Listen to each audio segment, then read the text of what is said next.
Et bonjour à toutes, bonjour à tous, Barre Vigilante et bienvenue pour la critique de Batman The Dark Knight Rises. Donc alors Batman The Dark Knight Rises, un film attendu depuis 4 ans je crois, enfin ouais depuis 4 ans. Donc un film très attendu et qui a beaucoup de gens, qui a déçu du moins beaucoup de gens. Moi pas tant que ça parce qu'en fait j'avais regardé et beaucoup de gens l'avaient déjà mis sur un piédestal. Beaucoup de gens avaient dit ouais ça va être le film de l'année, un film énorme, un film génial, patati patata. Même j'ai vu ça va être le meilleur film du monde, j'avais vu ça aussi.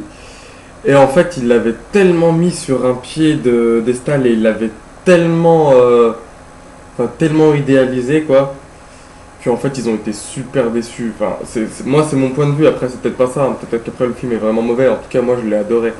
Et, et bon, en tout cas, je sais que beaucoup de gens ont été déçus par ce film, ce qui n'est pas mon cas. Moi, c'est vraiment un film que j'ai adoré et un film que j'ai pris plaisir à voir et à revoir, ouais, parce que je suis allé plusieurs fois. Je compte même y retourner d'ailleurs. Et non, c'est vraiment un film que j'ai adoré regarder. Donc, alors, mon avis général sur le film. Bah, moi, le film m'a plu, m'a bien plu. Ah oui, j'ai oublié. Grand risque de spoiler, hein, parce que je vais révéler des trucs, donc voilà. Donc non, le film m'a plu. Malheureusement, la fin, elle m'a un peu déçu en fait parce que je la trouve pas crédible, tu vois. C'est juste que la fin, elle colle pas dans l'univers Batman en fait. C'est pas possible. C'est en fait la fin, ce qui se passe, c'est que bon, encore que le fait que Batman se sacrifie pour Gotham, ça passe. Mais il sacrifie pas vraiment. Il trouve le moyen de s'en sortir, mais on sait pas comment en fait. C'est pas dit. Donc ça m'a déçu. Après certains retournements de situation pas mal, genre notamment la révélation de Talia Al Ghul.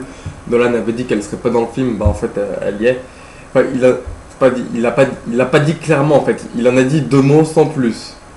Bah là en fait elle y est vraiment et en fait beaucoup de gens ont pas compris pourquoi elle se révélait d'un coup, mais en fait j'ai envie de te dire c'est Talia Al Ghul quoi. C'est la digne héritière de son père, c'est normal qu'elle change de camp d'un seul coup, c'est pas bonjour, je suis là pour te trahir, je te dis pas quand, hein, mais en plein milieu je vais te trahir. Non, c'est normal qu'en plein milieu elle change de camp et. Enfin, elle est patiente quoi, c'est la patience de la vengeance, c'est tout.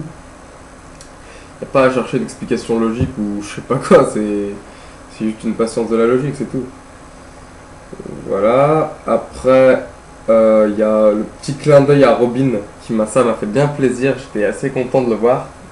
C'est juste dommage que il y aura pas de Batman 4 en fait parce que en fait ils introduisent Robin mais ça se finit comme ça quoi. Il y aura pas de Batman et Robin. Enfin, encore heureux si ça fait comme celui de Schumacher, mais il n'y aura pas de Batman et Robin façon Nolan j'ai envie de dire. Donc ça m'a un peu déçu.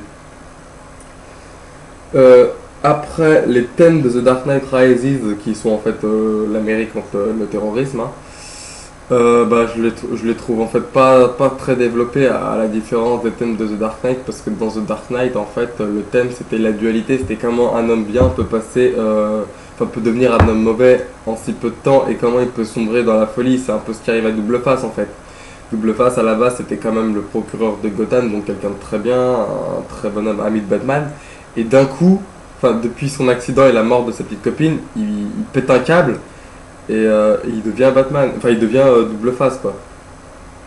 Et ça c'était vraiment génial, ce thème-là de la décadence, moi ça m'a plu. Après il y a Bane, moi j'ai beaucoup aimé l'acteur et le personnage, j'ai trouvé ça vachement pas mal. Il y a la scène comme dans les comics où il le soulève et il lui brise le dos, c'est vraiment ça, on la voit vraiment, c'est vraiment génial.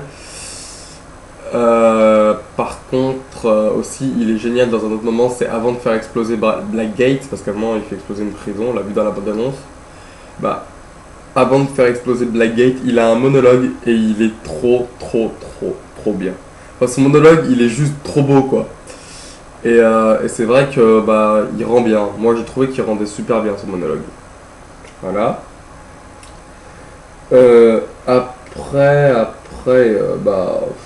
Les points qui m'ont déçu, c'est que le méchant, en fait, c'est Bane. Pendant 2 heures, c'est Bane le méchant.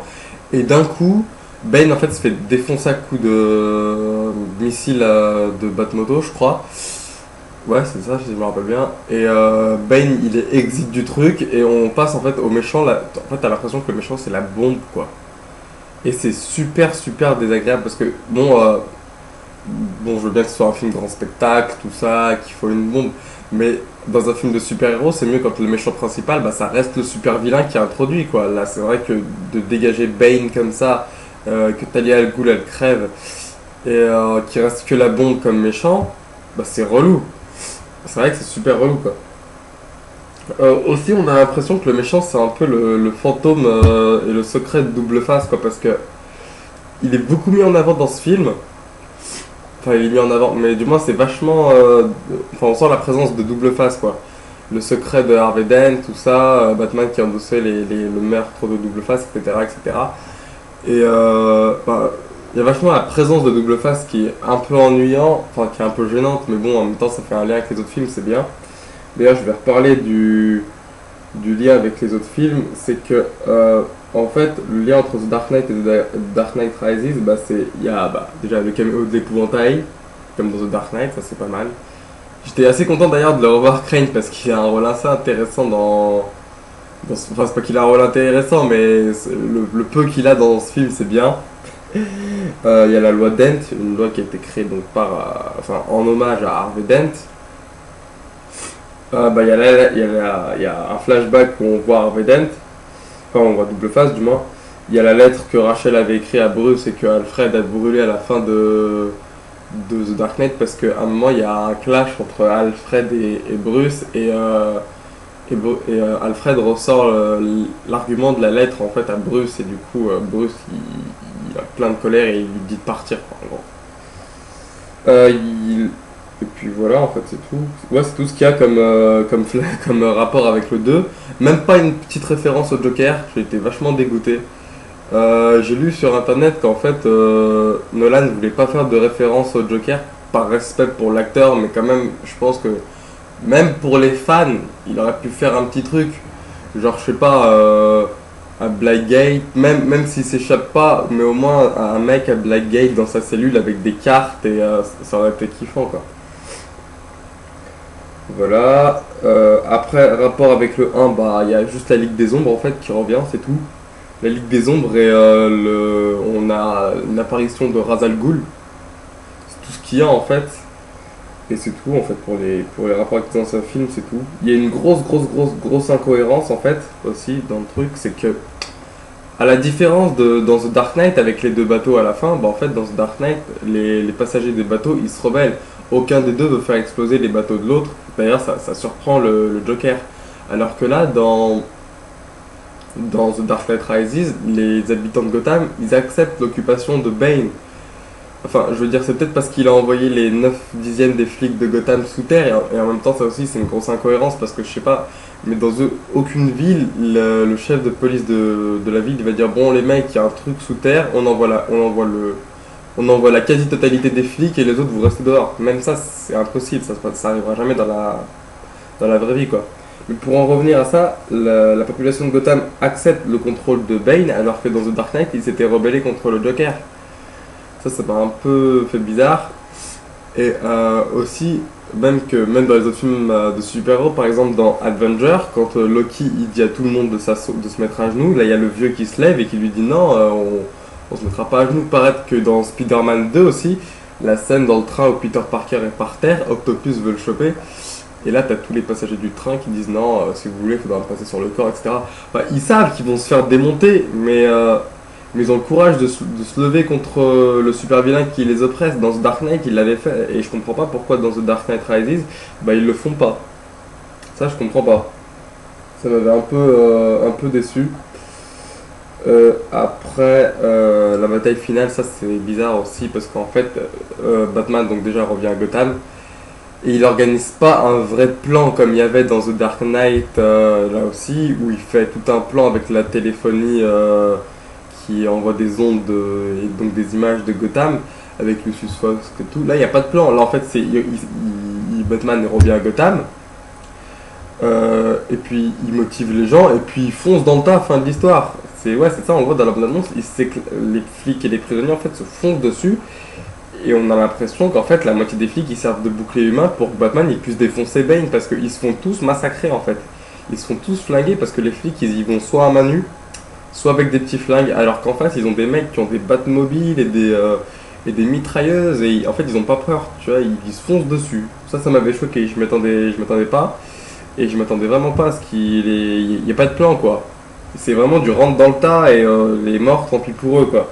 Et c'est un peu dérangeant parce que Batman, son but c'est quand même de sauver les citoyens de Gotham, c'est pas d'en faire de la chair à canon quoi. Et ça m'avait un peu dérangé, ouais. Après, moi je m'attendais vraiment à ce qu'il y ait un autre super-héros, genre Azrael, je crois que c'est ouais, je crois que c'est son nom. Je m'attendais vraiment à ce qu'il y ait Azrael, d'ailleurs moi j'ai vraiment cru que John Blake c'était Azrael. Et, euh, et en fait, non. Non, non, non.